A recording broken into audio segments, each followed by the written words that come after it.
Nuaiman dan bisikan dari gua terlarang. Malam itu, kota Madinah diterangi cahaya bintang yang bersinar lembut di langit.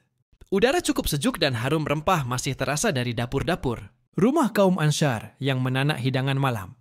Nuaiman bin Amr, sahabat Rasulullah yang terkenal dengan kelucuannya, sedang duduk bersila di beranda rumahnya, memandangi langit yang lapang. Namun malam itu ada yang berbeda. Pandangannya kosong, dan senyuman khasnya seolah menghilang entah kemana.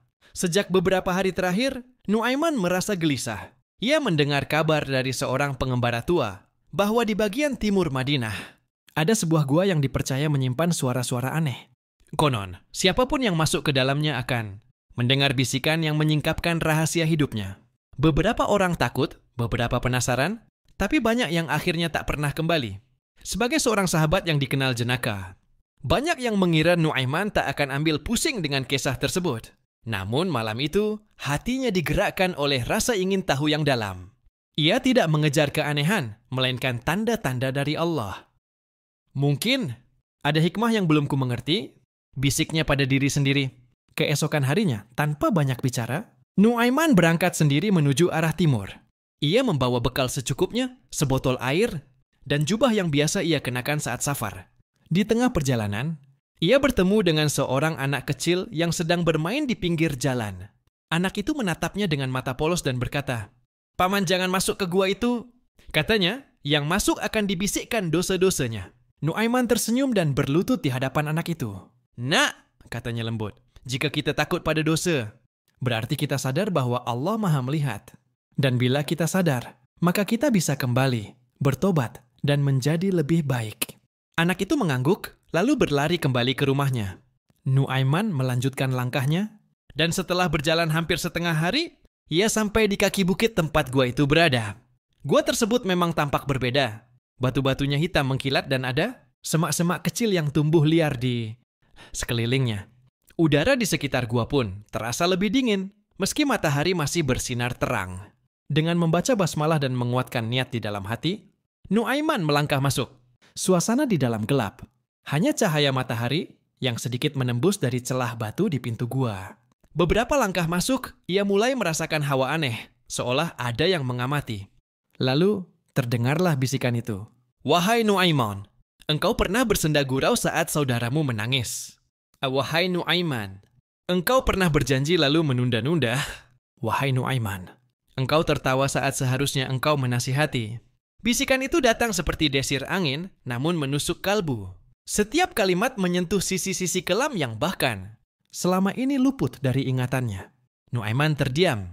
Ia duduk di tanah, menunduk, dan mulai meneteskan air mata.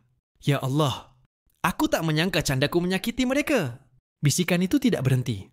"Namun engkau juga menolong yang kelaparan. Engkau berbagi meski tak diminta. Engkau mencintai Rasulullah dengan tulus." Nuaiman terisak.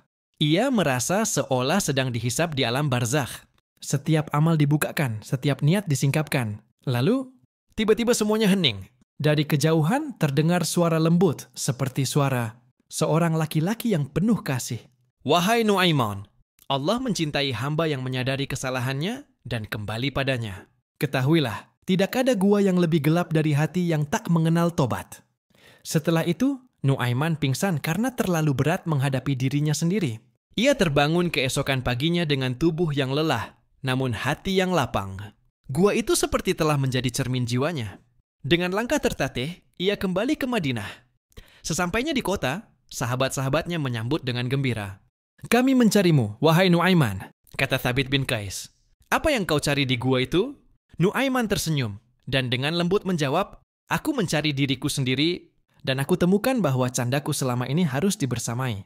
Dengan ketulusan dan kebijaksanaan, aku ingin menjadi lebih baik. Tidak hanya membuat orang tertawa, tapi juga membuat mereka merasa damai." Sejak hari itu, Nuaiman memang tidak berubah secara drastis. Ia tetap lucu, tetap mencintai sahabat-sahabatnya dengan penuh kehangatan. Namun kini, ia lebih bijak dalam memilih waktu dan cara bercanda. Ia tahu kapan harus menghibur dan kapan harus mendengarkan. Banyak yang merasa Nuaiman seperti menjadi cahaya yang tidak hanya hangat tapi juga menenangkan. Pesan moral. Setiap manusia memiliki sisi terang dan gelap dalam dirinya. Kita semua pernah bercanda berlebihan, menunda-nunda kebaikan, atau mengabaikan hati orang lain. Namun Allah Maha Penyayang dan membuka jalan bagi siapapun yang ingin kembali.